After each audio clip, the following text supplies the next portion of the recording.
Okay. Good evening and welcome to another edition of Showtime TV. I'm your host, Omar Rashada. I have a very special guest this evening where we look at the topic of discussion is a look at politics in 2020. And I have a very special guest. She is running for city council at large position. I have Rysheemah Dixon. Good evening. Good evening. Thank you for having me. Okay, that's good. That's good. So how'd you make up with all this storm and all this heavy rain and winds and all this good stuff? Yeah, as I was just telling you right before we came on, we had an electrical pole that came down actually right by our apartment. That was the first time I actually saw sparks and like electric go like that, and a pole actually fall and split. Was the first time of today. So it's definitely was dangerous out there today, especially with the winds and everything. And I'm actually in Philadelphia right now, so I saw a lot of the issues that happen in Delaware too. Oh, okay, okay. So let's get started. Let's look into your background, your current work experience and your educational background. Let the people know what you currently do as employment, and talk about your college education. Yeah, so I am a educator at University of Delaware. So I teach social entrepreneurship. I'm actually now going into almost year 3 of teaching at University of Delaware under their Horn Entrepreneurship Program.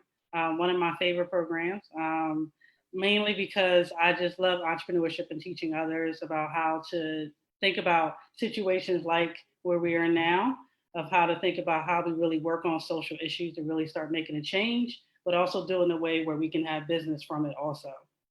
I'm also run my own business. So I run RD Innovative Planning, which is a community development consulting group, which has been helping nonprofits and entrepreneurs as well, primarily helping them with delivering services within the community. So that can be helping with outreach, advocacy on their behalf, helping them with project managing a project within the community, or helping them with event planning. And so, for example, that would be what a lot of people have seen in the city of Wilmington, and unfortunately we couldn't do this summer, was Play Streets. So Play Streets is one of the clients that I have under Christiana Care, who I'm their project manager on behalf of half of them. So those type of projects are the things that I work on. I've done from AARPs of the world to Christiana Care, so the state of Delaware's Delaware Health Center for Health Innovation. I've worked with the Wilmington Hope Commission as a consultant, where I also was a public ally for 2 terms, and then also National Public Ally. So I've been able to do a lot of array of different things within the state, and then also run Healthy Kids Delaware at one point in Newcastle County on behalf of the Moores, the Children's Hospital, and then also for educational background, in addition to the council of what I've been doing for the past 3.5 years. I've also, my background in education wise is I went to University of Delaware, graduated there back in '09, and graduated with a sociology degree, and wind up, and actually I think my parents were kind of like over me at that point, because I had actually been a biological science major for a long period of time up until my senior year of college, where I switched my major to sociology. And then I got a master's in sustainable development, international policy and management, where in DC with School for International Training. So that's my educational background. Wow, so you got a lot of experience. Yes. So city council at large, define what the duties, responsibilities of city council at large. So our main responsibility is that we are working with our district folks. So those individuals, so our district folks 1 through 8, we make sure if there are issues that they need help with addressing within their communities, that we're there as another another person to be there to help with facilitating any issues, helping them with any programming, events, any of those things that we may need to come out and support communities on. We help do that. We also, and I've always said, I want to make sure your district person knows what is going on within your community first. In addition to me coming in and helping in the capacity also So I've done that throughout my course of the 3.5 years. And then also we mainly, as city council in general, we make sure we have a maintained balanced budget by mid-May to late May. Make sure that we are working on the public safety and health and welfare within the city of Wilmington. And then also making sure that we're creating policies and procedures that are comprehensive for the city of Wilmington. So let me ask you, when I was thinking about this interview, one of the things that I was wondering is for you that's council at large, 3 Democrats and 1 Republican. Now, yeah. do you divide the districts, or are you all council at large for all the districts?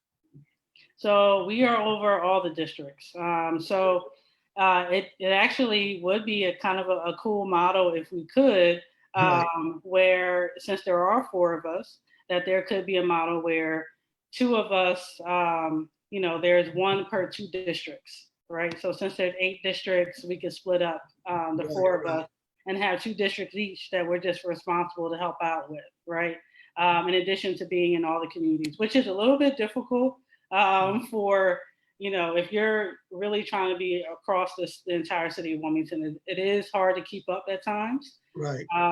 So I think it would be, and that may be a plug for the 108th session, of maybe seeing an opportunity where that there could be, a at-large member that's working with 2 districts at a time, instead of it being the entire city of Wilmington, even though we would still do policies around the entire city, but we could be dedicated to help with specific districts. Right. Now, originally you had filed to run for president of city council, but then later on changed your mind to run for city council, to rerun for city council at large. Well, why did you decide to not run for the president position? Well, one is I think there's I want to make sure it's clear that I still have the same policies and platforms that I had when I was running for council president, and still believe that there still needs to be a change within what city council leadership looks like, and how things are delivered, because we've all seen over the course of the past 4 years, 3.5 years, how city council has been and how it's been ran, and also a lot of the chaos that happens on council. So I am still definitely interested in making sure that that we really do get leadership that really reflects the city of Wilmington, and that we become more back to a respected body of city council for the city that can be relied on, and also make sure that we have some action that's actually behind the work that we're doing.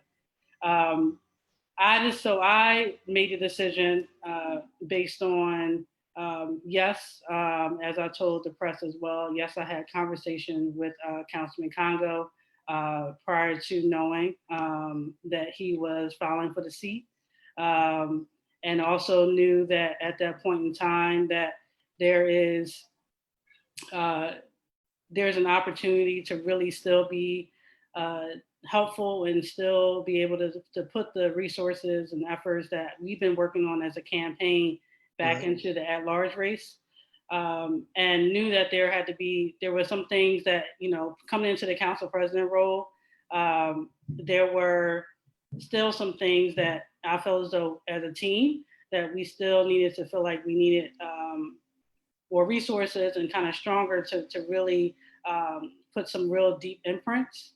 And I think that's, something that we want to continue to build on and work on throughout the course of time. So that was also part of the reason why we went back to at-large as well, to run for re-election. But again, still want to see a change in leadership, and also a change in what the environment of city council looks like. Right. Let's talk about some hot issues in the city of Wilmington. One of the issues that people want the politicians to address, as well as community leaders, is the violence. I believe maybe within the last couple of weeks, we lost children to gun violence, and it seemed like almost every day or every other day there are shootings in the city of Wilmington. So how would you go about trying to at least eliminate the shootings, for fighting crime, et cetera, et cetera? So there's organizations and groups that have been fighting and trying to go out and to work on a lot of these issues that are happening, And I know I've gone out in a couple of the different protests and the different rallies that have been happening across the city, Right. and helping to support. I think there's somebody threw out a statistic that this was like, the first year we didn't have as many shootings in schools, right? Wow. Because schools are not in, right? But we also understand that there's schools, also know no boundaries, as far as, and that even though school shootings are down, that community shootings never really were down in the same time that school shootings were, right? Right. And I still would love to see that we, as far as I think Wilmington Police Department and us, to really start to make some more stance as far as what we're doing, and how we're able to um, curve as far as the crime and what's been happening. I knew one of the young men who was killed last week. Oh, wow. So that also affected me in a different way also. And, trying to figure out how do we make sure that, our young people that we love and heighten the ones who are doing really well, but we also make sure that those folks who are kind of lost in the system of the streets, and how we can make sure that they don't become a part of a statistic, right? Right. And what that looks like and what other things can be put in place. But it also goes back to crime is an outcry of other issues that are happening within our neighborhoods, right? So we don't have adequate housing and adequate food on our table. We don't Right. have opportunities within as far as employment. People are going to resort to other options in order to make sure they can survive. And we have to do a better job of making sure that they're not surviving, but they're thriving in their community, so that we don't have as many of this outcry regarding what's happening in our streets. Right. I often watch the city council meetings here and there. Correct me if I'm wrong, but I believe Councilman Johnson put a legislation up forth in regards to body cameras to the police, and I know the council voted on that. Correct me if I'm wrong. What's the latest, or how did things go about with that legislation? Yeah, so body cameras have been up several times, and I mean, it has been up a time previously before Councilman Johnson had put it up. Right. Um, but it is, and it had came up actually last year. And we had been having discussion back and forth regarding, were all the officers going to have one? Was it just for the patrolling officers? All those things were still being worked out. Does it still, does it have to go through the union first? And a lot of the precautions that were told to us, in some cases of the delay. Right now, as it stands, is that we've introduced, the bill has been introduced for body cameras right before we left for recess, but we still have to go back to committee, which will probably go to the Economic Development Committee to talk about what it looks like in the actual budget and how that, what the amount is that was put out, but it still probably will be, unfortunately, probably will still take probably until the end of the year for us to really start having, I know they're waiting to hear back from the grant if we received it or not. But I think some of us on council felt as though we need to put it in the budget regardless of if we get the grant or not. Just because if we want to protect and what the city has been asking for several years, then we need to give it to them. And there is funding for that within our budget. That we know we have a shortfall from COVID, but we also are going to the bond bill in order to make up for some of that cost. And I think we can also make up some of that cost, for the body cameras in that capacity also. Right. You mentioned about protests and demonstrations, and here in the city of Wilmington, the Black Lives Matter movement led by Big Key Booker, they've been very active. They've been protesting and demonstrating for the last month or so. And Mr. George Floyd, what happened to him? I went to that demonstration, I guess the very first demonstration we had at Rodney Square. What is your take as a city councilwoman on the Black Lives movement? So actually, when the whole George Floyd, Breonna Taylor, and Ahmaud had happened too, I Right. think it's hard to, I think, especially during COVID, trying to capitalize how to actually deal with your own emotions about Right. how you feel about it. And, I don't think that, it's hard as elected official to really be able to capture how we really feel. And I know, and I told this to Golden Beacon College as well. Um, I felt like I still couldn't breathe, right, during the process and what was happening. And because of being a Black young elected official and understanding that some of these people are around the same age as me, and the things that are happening across not only our nation, but also happening in our own city, affected me, wholeheartedly. And was the reason why, as they started having different movements in the city, that I started going out to some of those protests. Um, but I also initially think that I couldn't physically feel like I could do anything. I kind of, in some cases, felt paralyzed as to, I couldn't breathe when Eric Gardner, previously, right? And then it's now more on top of that, more names of individuals, and the movement was around. I still can't breathe, right?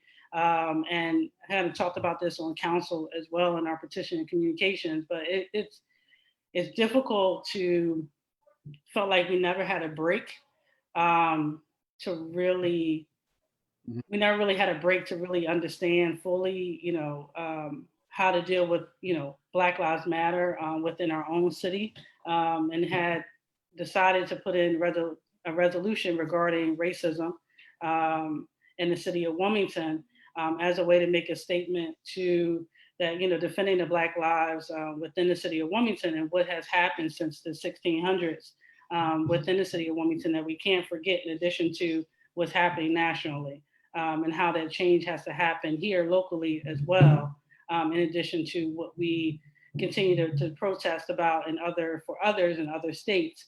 But how are we really defending our own Black lives, being a city of almost 55 to 60% African American? How are we really protecting our folks that are existing here? And then what can we do to best fit that? And one of those ways of doing that was putting together the racism legislation um, within council, but also, just trying to reflect and go out, and hear what our constituents are saying, and, how can we be responsive? I know a lot of people were having conversation around defunding police, and had conversations with my Minneapolis colleagues, and I know that they were the first to do defunding of the police through their budget.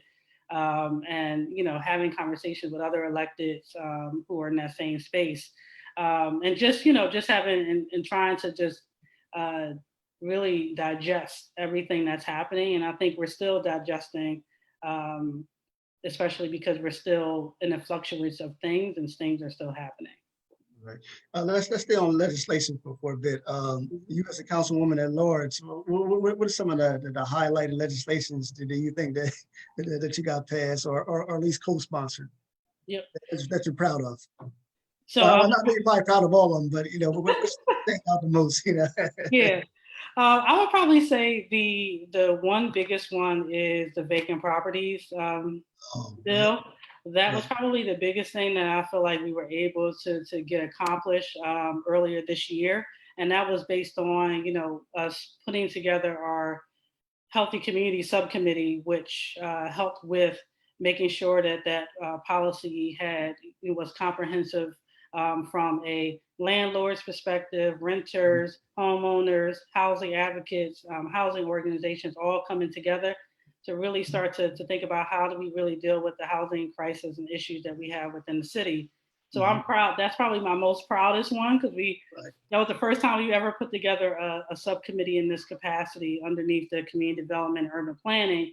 But also we had been working and had conversations about the blight bill for almost 2.5 years of council, and finally to be able to get at least one piece of it done currently. And we understand that there has to be uh, to deal with the landlords and renters piece as well as homeowners. But we felt as though, dealing with our vacant properties that are damaging other homes that are within their communities and what also breeds from vacant properties is important that we deal with those things first. I would probably say that's my most proudest. We're working currently on local hire policy within the city of Wilmington around apprenticeships. That's probably one of the other biggest policies that I've been co-doing with Councilman Guy. And then also helping put a resolution together for helping making sure that encouraging the General Assembly to help with getting students offer them to vote within their high schools. We also put together some sexual consent to be added to the curriculum at high schools and middle schools across the state of Delaware. That was sent down to the General Assembly that I sponsored and actually was put into place by Senator Poore on the state level for doing that. And then also there's been real estate and housing, because all real estate and housing legislation comes through my committee, as well as the planning around a comprehensive plan.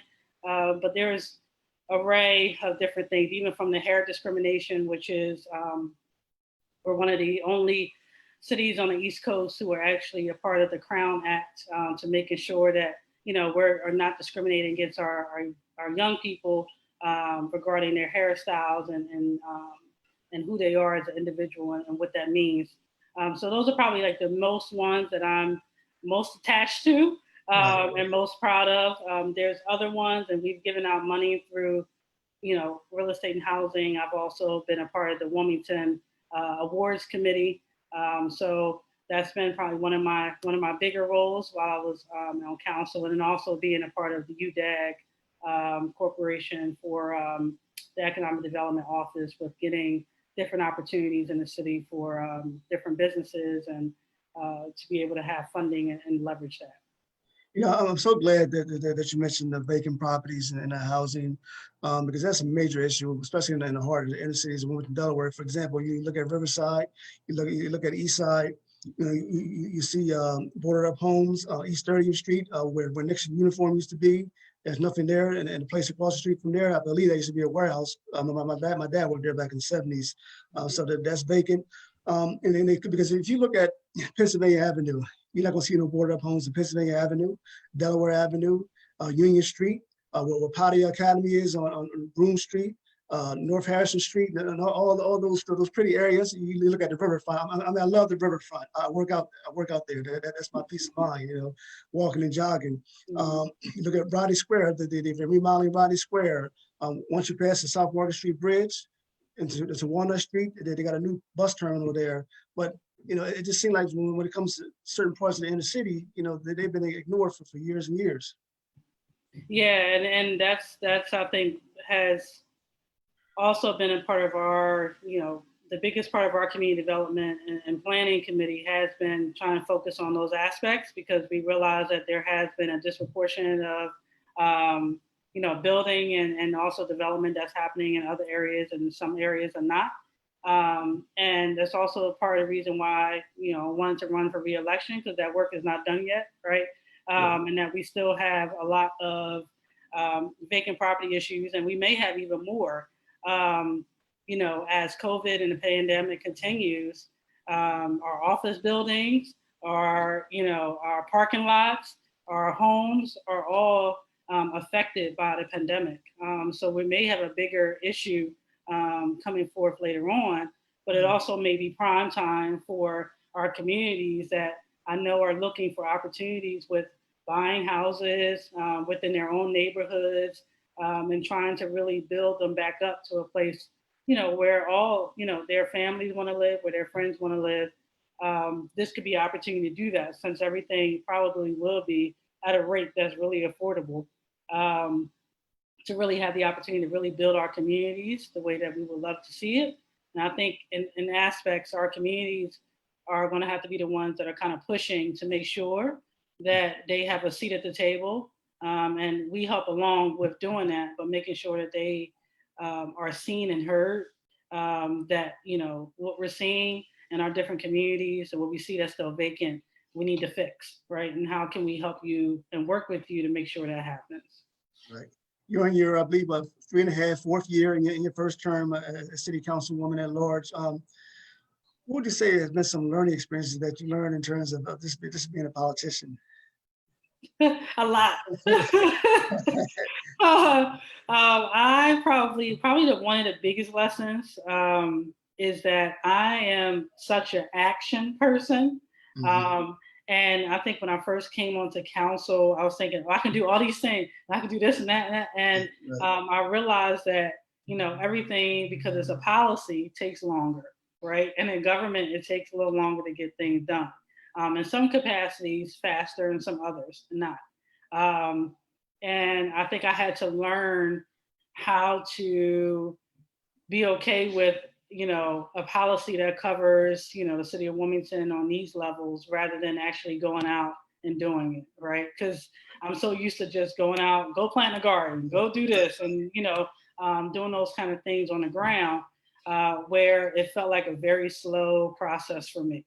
And I'm like, well, don't we need to go? And can we do this? And it was like, no, that's not what we do kind of on city council in that capacity.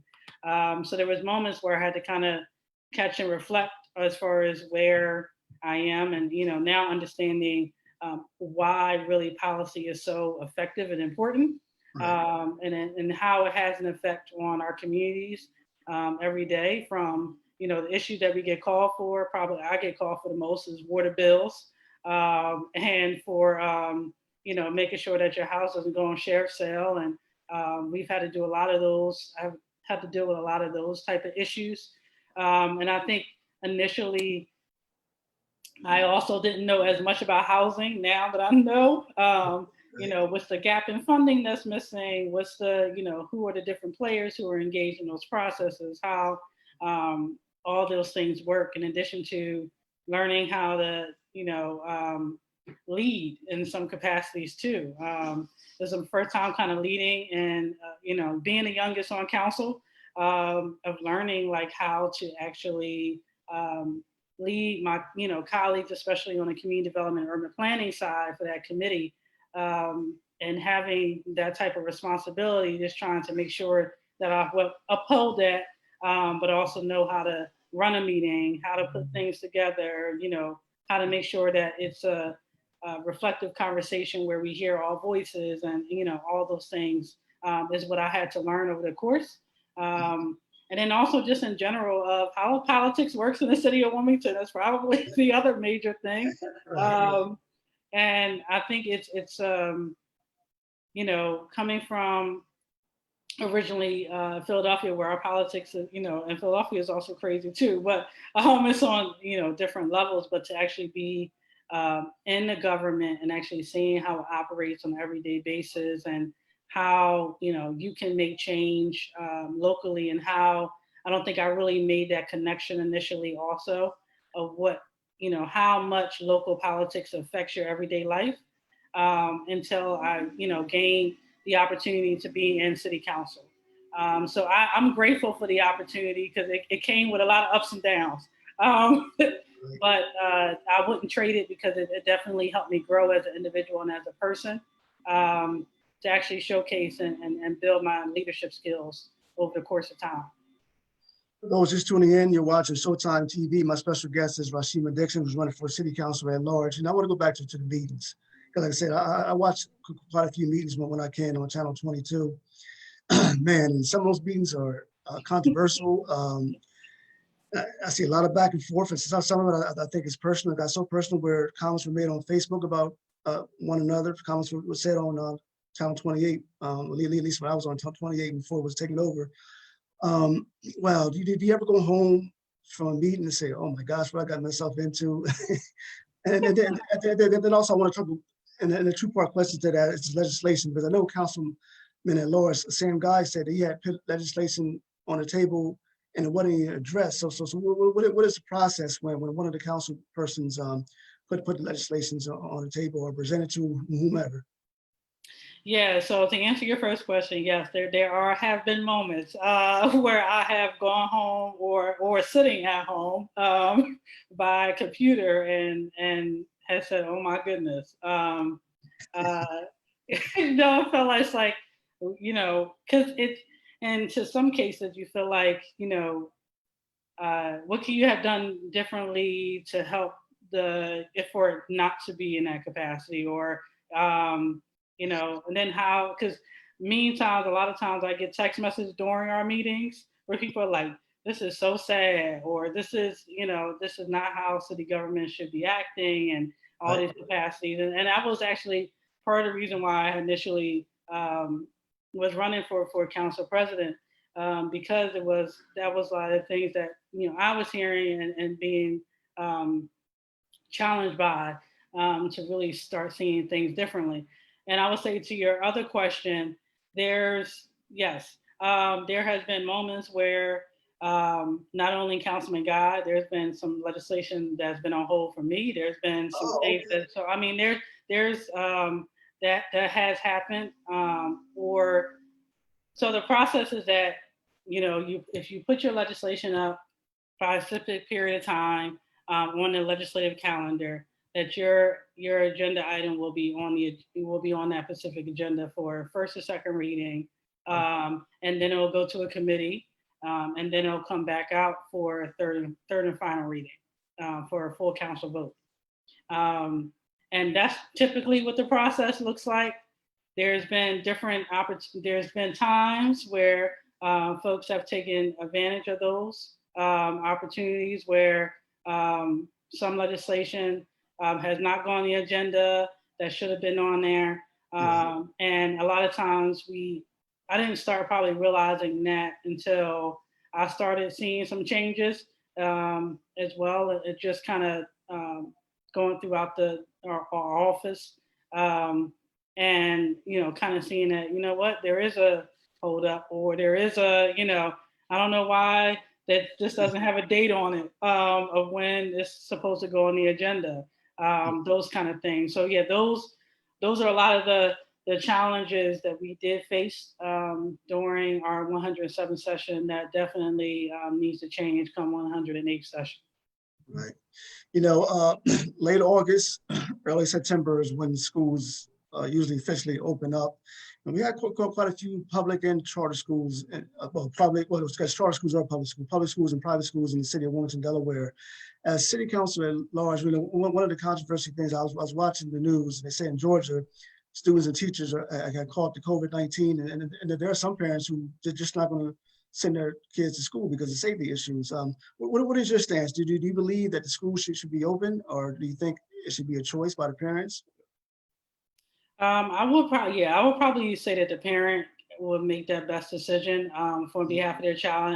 And I've heard, and just in talking to different parents as well as some administrators, that parents are opting, and they're, because they sent the survey home to their kids, saying, do you want to go back to school or you don't, kind of thing, or would you like to do distance learning, or back in person? And many, I know, parents were like, I'd rather my child do distant learning, or um, or I'm opting out of the school entirely, to do my own homeschooling. Some parents have the luxury of doing that, and some other parents don't, right? So some parents really struggle having their children at home during COVID, and really are struggling trying to figure out how distance learning is going to work again, if that's an option going into this next fall, school year. Right. And I know some of the students, from their perspective, some of them would like to go back to school, especially probably the younger kids, Right. because it's a socialization for them, right? It's their friends. Yeah, they're Their gonna play. friends, They're gonna learn. Yeah. and there's just somebody said there's a video out that like a 4-year-old is like, I want my friends, like I don't want my mom's friends, my dad's friends. I want my friends, right? And I think that's because it's also harder to have younger kids in school, who can have masks on all day, who can be in the school, but they also have the challenge of sitting in front of a computer, Mhm. um, for long periods of time either. So I think some of the schools are trying to think about doing a hybrid model, which I know University of Delaware was thinking about initially, which as a teacher they sent us which option would we want to do? And I actually said that I'd rather just go online because a lot of the precautions that you have to put in place in order to make sure we had to make sure we knew where every student sat, just in case one of them got COVID. And then we had to contact the other ones who were sitting around them. We had to clean up the room every single time and wipe down everything. We had to talk, teach with our mask on the whole time. So the students had, that's a lot of work. And I also knew that University of Delaware was one of the first cases, where we saw COVID happen, right? So they're going to be more cautious in doing it. I know a lot of the students are not happy about not coming into school, but we also know that there has to be a safety precautions in place, and we need to make sure that our kids are healthy. But if we're going to do distance learning, then we got to make sure every kid has the tools and the laptops or the Chromebooks in order to really thrive during this pandemic and during the distant learning, because we knew how much that was a challenge. And part of the reason why we had some of the Nerded Now has been out giving out computers to these different organizations and schools because they needed an opportunity to do that. So I think if we're going to do that, we have to make a bigger splash in how we make sure distance learning is really going to be done. Make sure Wi-Fi is in the actual neighborhood. Rather than just in designated areas, because can I see a student going, a high school student say, hey mom, take me to the parking lot of so and so I can do my homework. The likelihood of a student doing that is I don't see that as a high possibility. But if you're actually bringing it, I know Comcast is doing the $10 for you to do for internet connection. But there has to be more of what we're doing to really make sure that this works and also keep kids safe. But I think kids are emotionally and mental health wise are worn out. And especially because their summer became virtual too, and that's why we see a lot of times, all out in the community in different spaces. We said we still got to figure out something because they've been in the house. They've been on, distance learning. Some of them had good experience, some of them didn't. How can we fix those kinks by the time school starts? And before I go into my next point, I also think that the schools should supply the kids with some laptops because, some of the kids, they might not can afford a laptop or a computer, and then they rely on the library, which libraries have been closed. So hopefully that could be in their budget. But you're campaigning right now. You're going door to door. What are some of the concerns that you hear from the residents in the city of Wilmington, Delaware, when you speak to folks? So I would say the ones that actually open the door. That's a good point. That's a little bit harder. That's the difference between 2016 election when you're knocking on doors versus 2020 the pandemic. But you have to kind of keep what we've heard is that and I'll give you an example of one resident that we were in Browntown this past Saturday, and one of the things that kept saying is that I don't think people really want me to vote. And this is an 80-year-old woman, she's 80 years old, Caucasian woman, that she was just like, they decided to move our polling place, which at that point was Pulaski. And, she's like, now we got to walk all the way, it's a further distance. I'm 80 years old. I can't, but I want, to see change happen and how that works. And she's more concerned about, am I going to get my ballot so I can mail it in on time, so that I can make sure that I'm a part of the process, because she felt like she was going to get, voter suppression because, she didn't know when she was going to get her vote in ballot. She didn't know if she's going to really be able to vote on time. And so that was a lot more of her concern. And then there's others who are just saying, we hear a lot of things and we want to see, city council change for the better of what we're doing. And we haven't been liking what we've been seeing. And ask those hard questions too. How are we going to change what those aspects look like, so that we really see some things happen. And I would say that they're trying to find where that hope lies, so that because of all these things that are happening between the pandemic the protests, a lot of things that are happening within the city, and the violence. And then at one point it was the firecrackers that were going off on Yeah, repeated basis, yeah, wow. um, and the traumatizing that that's done for some individuals within the communities as well. I think they're still trying to figure out how do we really, as far as businesses, how do we get them back up and running so that it makes sense that we can start moving, and when are we going to be able to start to feel normal again? And I think I don't think at this point we'll ever become normal. But how can we make it more comfortable for individuals as they're doing it, but not expose individuals? Because we know I had Christiana Care come in and talk about the COVID numbers with our Health, Aging, and Disabilities Committee, just so that we can know what's going on. And we do have a higher rate of our communities like Riverside, South Ridge, Right. that have higher rates of COVID. And what that racial disparity looks like within the city and how we're doing things. So that was probably more the case of just how do we, how do we move within this pandemic within the city. Water bills are still something that's come up as an issue that I'm still getting. Yeah, because the water bill used to be every 3 months, and then now it's once a month. Somebody told me I'm paying more once a month than I did every 3 months. Correct. Correct. And some of them are getting, feel like they're paying. Yeah, exactly. They're paying more than what they were paying previously. I'm still helping a family that was supposed to be getting unemployment, had a difficulty, still hasn't really received her unemployment yet. Is still living in a motel and having a hard time getting her family out of the motel environment to move into an apartment. They had an apartment they were going to, and as soon as the apartment found out that they didn't, they lost their jobs during the pandemic, they were in the motel. So there's a lot of issues that are still, our homeless population still have an issue. I mean, there's still an array of social issues that are still hitting our communities every single day.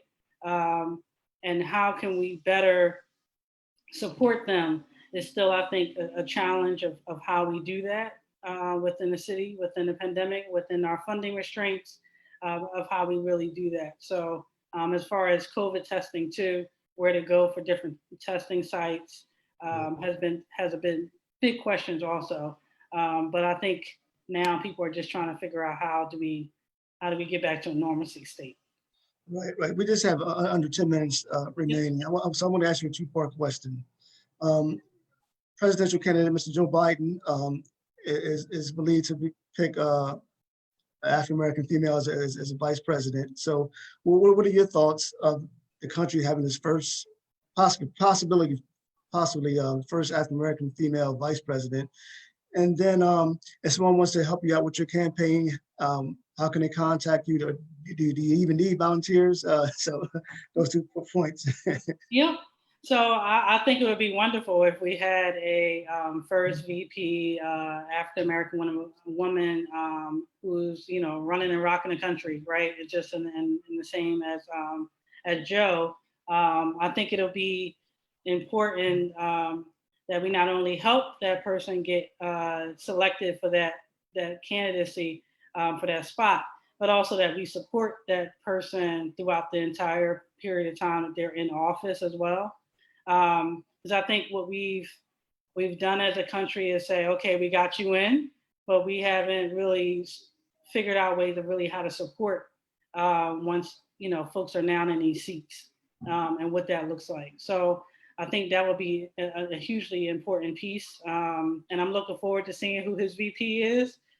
Excited about a lot of his candidates that he's chosen, that he's thinking about running as his VP. So I'm looking and eager to hear what he makes on that stance as well.